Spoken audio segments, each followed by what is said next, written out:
नमस्कार, आप देख रहे हैं इंडियन प्रेस हाउस। आपके साथ में हूं अफीफा मलिक। आज के बुलेटिन की शुरुआत करते हैं 3 बड़ी और बेहद अहम खबरों के साथ। पहली खबर चंडीगढ़ को लेकर बने माहौल और केंद्र सरकार के उस प्रस्ताव पर है जिसके बारे में कहा जा रहा था कि चंडीगढ़ को संविधान के अनुच्छेद 240 के दायरे में लाने की तैयारी चल रही है। लेकिन अब गृह मंत्रालय ने इस पर साफ जवाब देते हुए कहा कि ऐसा कोई बिल संसद में लाने का इरादा नहीं है। यानी पिछले कुछ दिनों से चंडीगढ़ की प्रशासनिक स्थिति को लेकर चल रही सारी चर्चाओं पर फिलहाल रोक लग गई है। दूसरी बड़ी खबर बिहार से आई एक चिंताजनक वैज्ञानिक रिपोर्ट की है जिसने सभी को चौंका कर रख दिया है। एक अंतर्राष्ट्रीय जर्नल की रिसर्च के मुताबिक बिहार के कई जिलों में महिलाओं के दूध में यूरेनियम पाया गया है। ये खुलासा बच्चों की सेहत को लेकर गंभीर सवाल खड़ा करता है। यूरेनियम मां के दूध तक पहुंचा कैसे और इसका असर शिशुओं पर क्या पड़ेगा? विशेषज्ञ इसे बेहद गंभीर पर्यावरणीय खतरा बता रहे हैं।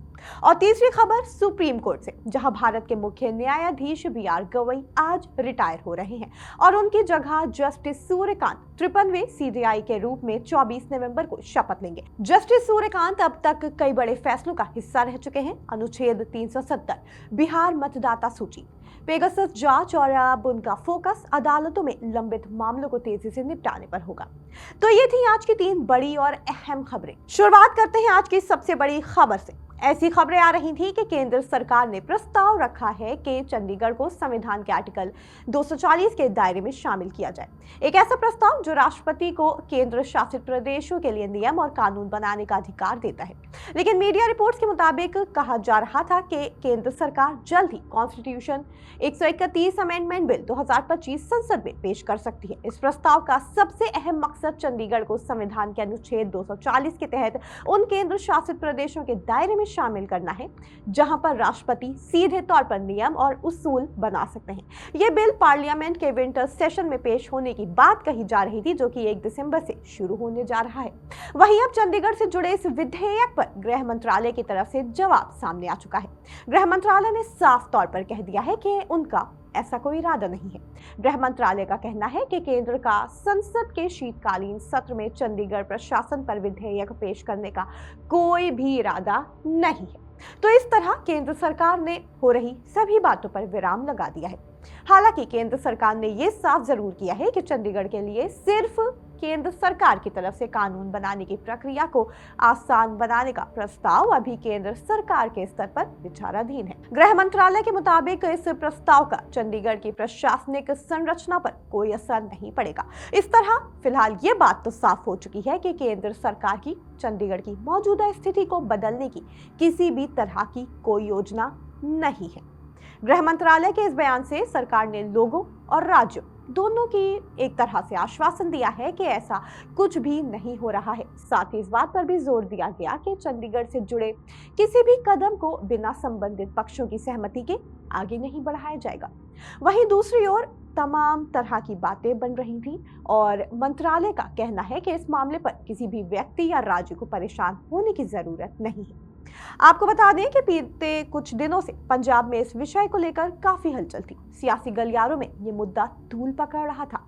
आम आदमी पार्टी, कांग्रेस और अकाली दल ने केंद्र सरकार पर चंडीगढ़ की स्थिति बदलने का आरोप लगाया था। विरोध के बीच कई नेताओं का कहना था कि इससे पंजाब के अधिकारों का उल्लंघन होगा। लेकिन फिलहाल अब चंडीगढ़ से जुड़े विधेयक मामले पर गृह मंत्रालय ने स्थिति साफ कर दी है। होम मिनिस्ट्री की तरफ से कह दिया गया है कि केंद्र का ऐसा कोई भी मकसद नहीं है। माना जा रहा है कि गृह मंत्रालय की ओर से आए इस आधिकारिक बयान के बाद गर्मा गर्मी का माहौल अब शांत हो जाएगा। अब बढ़ते हैं दूसरी खबर की ओर।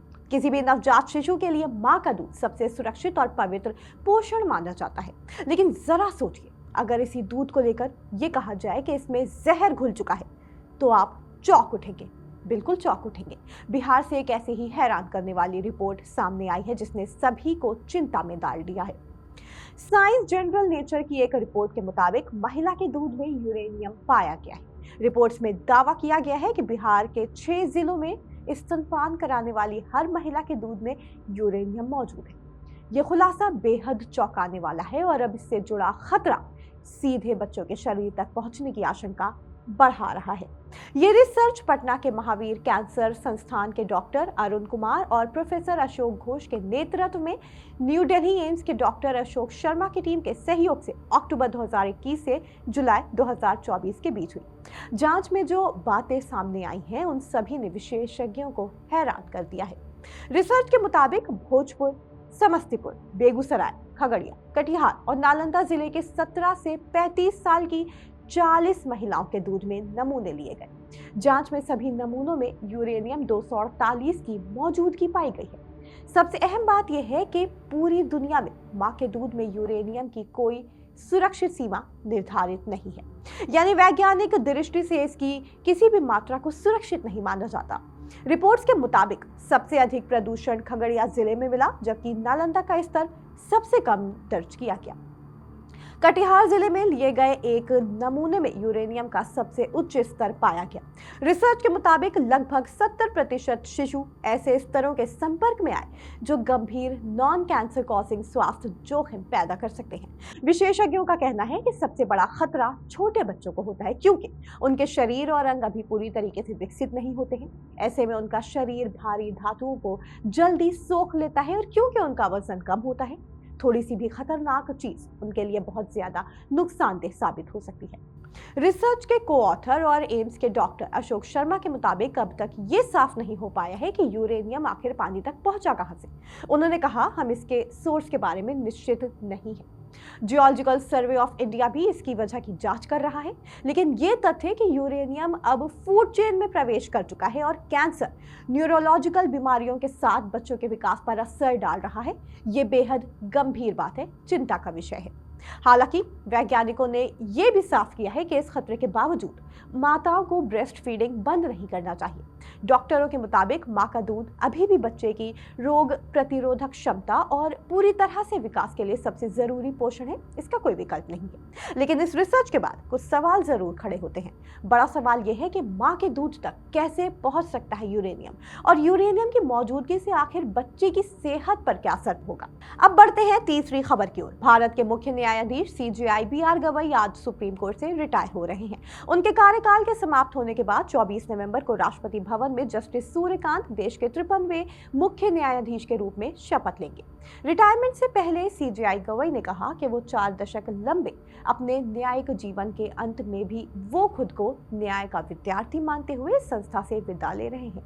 जस्टिस गवई ने कहा कि मैं जब इस अदालत से आखिरी बार बाहर जाऊंगा तो इस संतोष के साथ जाऊंगा कि मैंने देश के लिए जो कर सकता था वो किया।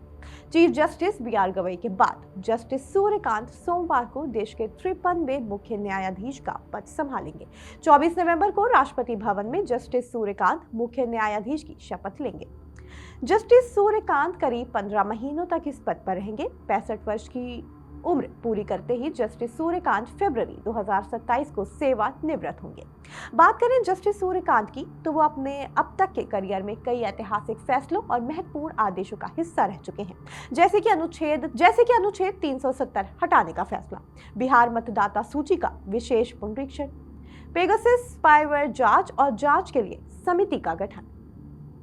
मीडिया रिपोर्ट्स के मुताबिक जस्टिस सूर्यकांत ने कहा कि उनका सबसे बड़ा फोकस देश भर की अदालतों में लंबित मुकदमों को तेजी से निपटाने पर होगा। उन्होंने कहा कि वो ऐसे मामलों की पहचान करेंगे जो सालों से न्यायिक प्रक्रिया को रोक रहे हैं। उन्होंने जोर देकर कहा कि लोगों को ये समझना चाहिए कि हाई कोर्ट भी संवैधानिक अदालतें हैं, इसलिए सुप्रीम कोर्ट आने से पहले हाई कोर्ट में अपील जरूर होनी चाहिए। जस्टिस कांत ने कहा कि न्यायपालिका को अधिक पारदर्शी, तेज और प्रभावी बनाने की दिशा में कई कदम उठाए जाएंगे। पुरानी लंबित फाइलें, डिजिटल न्याय व्यवस्था और बेंच की दक्षता में ये सभी उनकी प्राथमिकताओं में शामिल होंगे। तो फिलहाल के लिए इतना ही। आप जुड़े रहें इंडियन प्रेस हाउस के साथ।